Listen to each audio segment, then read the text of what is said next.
This is the new Porsche Taycan. You may have heard of it. It's only been out for about a year, which means you'll also know that this is Porsche's answer to cars like the Tesla Model S.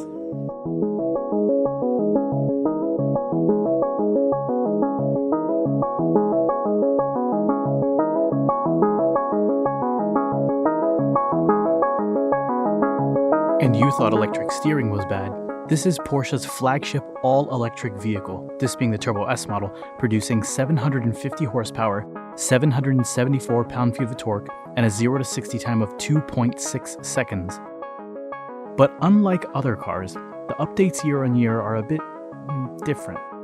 The range on this Turbo S model is just shy of 200 miles, but its fast charging now allows for a 5 to 80% charge in 22 minutes, if you can find a 270 kilowatt charger.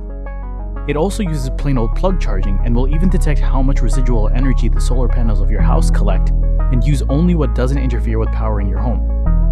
The drivetrain is four-wheel drive across the range with, again, another game changer, a 2-speed transmission along with Porsche's torque vectoring differential, and in the spirit of tradition, the 21-inch wheels all-around house carbon ceramic brakes, which are available and as pricey as they have been.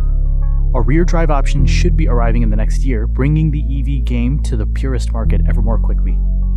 The Taycan as a four-door doesn't quite match the spaciousness of the Panamera, and the overall dimensions are a few millimeters less, but the front track is a bit wider at 1689 millimeters, and the rear track is 1656. And this is all part of where the Taycan starts to claim its stake. The roofline sort of mimics the 911 swoop and sits 2 inches lower than its competitor Model S, and the 18-way power seats allow for a lower seating position compared to its competitors. And driver position is something Porsche does not compromise on. The rear can seat 2 above-average height adults with an optional +1 seat in case you need to smuggle a third. But more than the specs, this car is a pivotal point that while the future is still vague, the Taycan gives us a reason to be eager rather than uncertain about what may come. Porsche has spent over 6 billion euros in the adaptation of their facilities for the electric market, which includes a production line that is 911 meters long. Of course it is. But for now, let's take a moment to take in what may be the new challenge to the standard.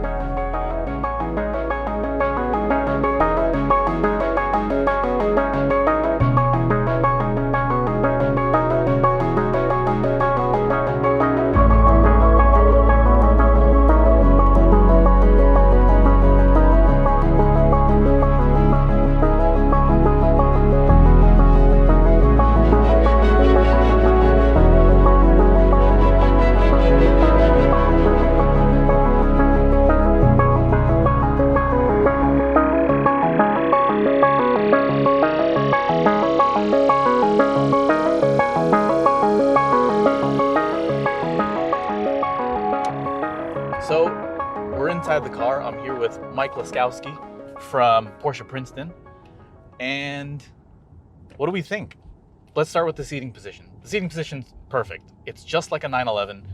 The 18-way sport seats are straight out of every other Porsche. You're low in the car, which is a big deal considering I'm sitting on all of the batteries. The steering wheel feels just like any other Porsche steering wheel.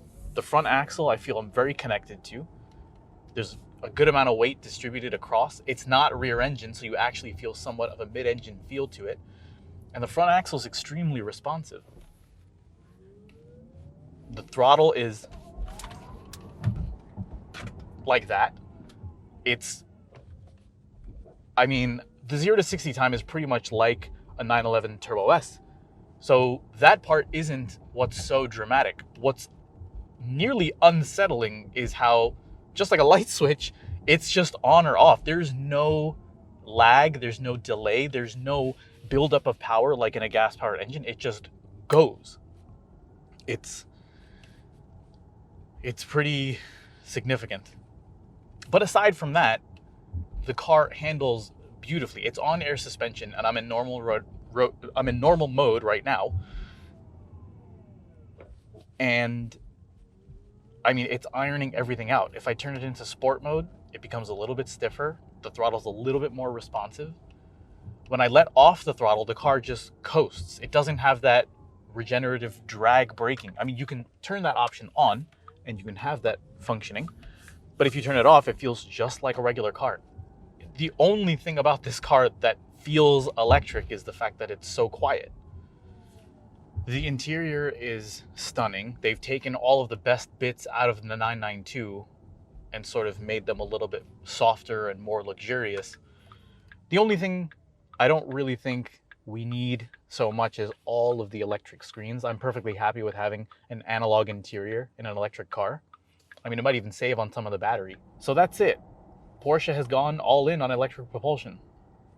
I guess this is what future kids have to look forward to and get passionate about. But before we make it that morbid, if you're 8 years old, then Gabe, hear me out on this. I think the devil that's in the details isn't the slow creep of electric vehicles, but more the source. The reason why we, as enthusiasts, tend to have a resistance towards the advent of EVs is because the companies that are making these cars didn't exist before they started making them.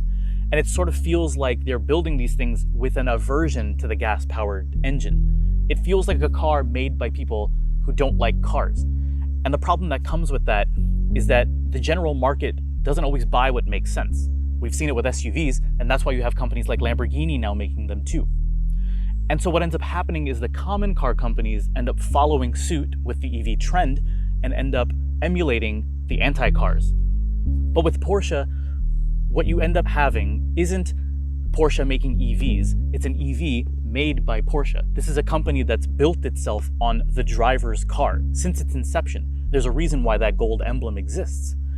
Porsche has thought about this in reverse. They didn't think, how do we get people moving without using gas? They thought about what makes the love of the drive, and they took electric power to serve that purpose. This is huge. Another thing to pay attention to is the fact that Porsche backed out of the World Endurance Championship with their 919, and with no more rules to follow, they added an electric motor with the same amount of power as an M3, and along with a few other aerodynamic modifications, this car lapped the Nürburgring in 5 minutes and 19 seconds and beat Lewis Hamilton's F1 record at Spa. Even more important than that is the reason they backed out of the World Endurance Championship. They did so to focus on their presence in Formula E, not to mention they have greater than a 15% stake in Rimac now. This is why it's important that the Taycan's batteries are designed to handle serial launches over and over without overheating, or why it's so important that when you let off of the throttle, the car can coast like a normal car rather than always use regenerative drag braking. It's also why it's so ominous when you learn that the fuel door, which is motorized, can push through harder in the winter to break through ice. It's why it's important when Porsche does it, but it's meaningless when some other electric car can do a 2-second 0 to 60 every 15 minutes. I'm trying to think of an example or an analogy, but it's like corporate suits trying to market the punk rock movement or underground hip hop. No, you don't get it. No, a 0 to 60 time is not what wins us over. It takes a certain pride in the science as well as the art to get it. It takes a pedigree. It takes reputation. So with the Taycan, is it way out of the reach of the average consumer? Undoubtedly at a price climbing over $180,000. And at the outset that may seem exclusionary, but just like with all technology, and just like with the bells and whistles we see in our economy cars now, it always starts out high up, when it's in the right hands, that is.